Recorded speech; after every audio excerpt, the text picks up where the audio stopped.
अस्सलाम वालेकुम नाज़रीन, आइए नज़र डालते हैं देश की राजधानी नई दिल्ली और उत्तर प्रदेश से कुछ खास खबरों पर।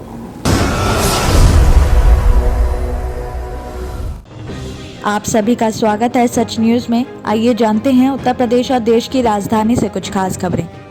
उत्तर प्रदेश विधानसभा चुनाव 2022 में अब 2 हफ्ते से भी कम का समय रह गया और ऐसे में प्रदेश के सभी सियासी पार्टियां चुनावी तैयारियां तेज कर दी हैं और इसी क्रम में रविवार को AIMIM पार्टी के राष्ट्रीय अध्यक्ष असदुद्दीन ओवैसी गाजियाबाद के साहिबाबाद विधानसभा से प्रत्याशी मनमोहन झा गामा के चुनाव प्रचार के लिए साहिबाबाद पहुंचे, जहां उन्होंने अपने प्रत्याशी के लिए डोर टू डोर कैंपेन किया और लोगों से वोट देने की अपील भी की। साहिबाबाद विधानसभा के शहीद नगर इलाके में असदुद्दीन ओवैसी अपने प्रत्याशी मनमोहन झा गामा के लिए प्रचार करने पहुंचे थे, जहाँ पर उनको देखने के लिए हजारों लोगों की भीड़ उमड़ गई और हजारों लोगों की भीड़ की वजह से कोरोना गाइडलाइन और आचार संहिता के नियमों का जमकर उल्लंघन भी हुआ। भारी भीड़ के बीच यहां असदुद्दीन ओवैसी अपना प्रचार करते भी नजर आए। ओवैसी ने बातचीत के दौरान ये भी कहा कि गाजियाबाद के साहिबाबाद विधानसभा सीट पर सभी पार्टियों से उनका मुकाबला है। उन्होंने कहा कि हम चुनाव में होते हैं तो उनके सारे विपक्षी पार्टियां हमारी प्रतिद्वंदी होती है, क्योंकि AIMII पार्टी ने पहले ब्राह्मण उम्मीदवार को टिकट दिया है, इसलिए ओवैसी ने अपने यहाँ से उम्मीदवार मनमोहन झा का नाम लेने की बजाय उन्हें पंडित जी कहकर संबोधित किया। तो साथ ही ओवैसी ने समाजवादी गठबंधन पर हमला बोलते हुए भी कहा कि सभी समाजवादी के साथ ही गठबंधन के एक नेता ने बयान दिया कि 45% मुस्लिम नेताओं के टिकट काट दिए गए, तो ये समझने की जरूरत है मुसलमान वोटर अब किसी का कैदी नहीं है और न ही किसी को मजबूरी में वोट देगा। अब उनका अगला विकल्प AIMIM ही है। यूपी विधानसभा चुनाव 2022 से पहले उत्तर प्रदेश में अपनी पार्टी के लिए प्रचार में पूरी ताकत झोंक चुके AIMIM प्रमुख असदुद्दीन ओवैसी ने कहा है कि अखिलेश और योगी के बीच की लड़ाई सामाजिक न्याय के बारे में नहीं है, ये दोनों मोदी से बड़ा हिंदू बनने की होड़ में है। ओवैसी ने कहा है कि ये सामाजिक न्याय के बारे में नहीं है, लड़ाई इस बारे में है कि योगी या अखिलेश के बीच कौन बड़ा हिंदू है। दोनों मोदी से बड़ा हिंदू बनने के लिए प्रतिस्पर्धा कर रहे हैं। उन्होंने कहा कि अगर एक मंदिर के बारे में बात करता है तो दूसरा किसी दूसरे मंदिर के बारे में बात करता है। साथ ही बताया जा रहा है कि AIMIM ने यूपी के पूर्व मंत्री बाबुल सिंह कुशवाहा की जन अधिकार पार्टी और पिछड़े दलित और अल्पसंख्यक समुदायों के एक अखिल भारतीय निकाय के साथ भागीदारी परिवर्तन मोर्चा नाम से गठबंधन की घोषणा भी की है। ओवैसी ने कहा है कि गठबंधन करीब 100 सीटों पर चुनाव लड़ेगा। ओवैसी ने कहा कि अगर हम जीते हैं तो पहले 2.5 साल के लिए हमारे मुख्यमंत्री होंगे और शेष 2.5 सालों में हमारे पास दलित CM होंगे और इसके अलावा 3 डिप्टी CM होंगे और एक मुस्लिम समुदाय से और 2 पिछड़े समुदाय से होगा। तो वहीं असदुद्दीन ओवैसी ने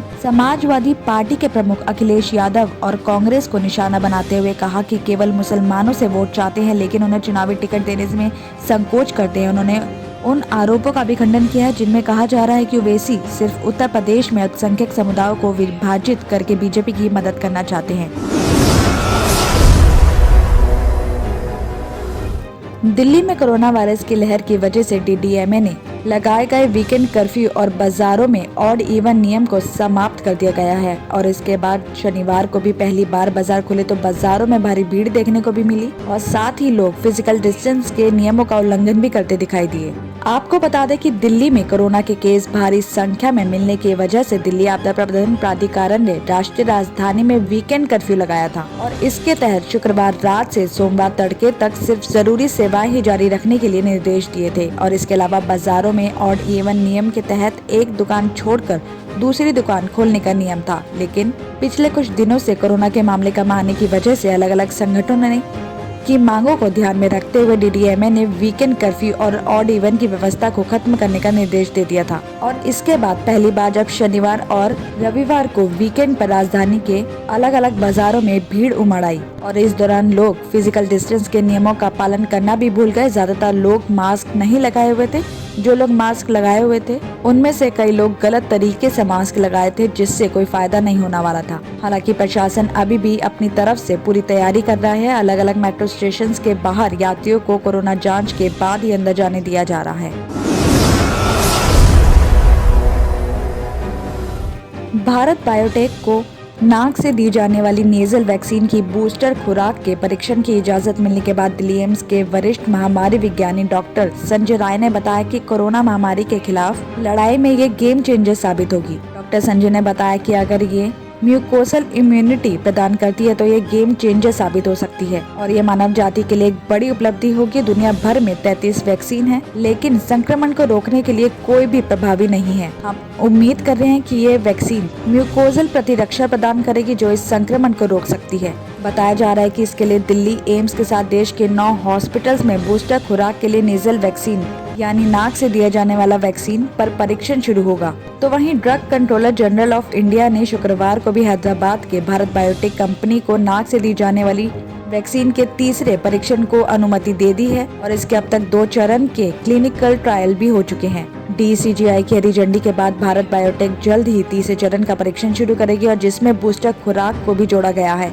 बूस्टर खुराक के परीक्षण में कंपनी उन लोगों को शामिल करेगी जिन्हें कोवैक्सीन की 2 खुराक पहले ही मिल चुकी है और वैक्सीनेशन पूरा हुए कम से कम 6 महीने हो चुका हो। दिल्ली और उत्तर प्रदेश की खबरों में आज इतना ही। बाकी देश भर की और तमाम खबरें जानने के लिए देखते रहिए सच न्यूज।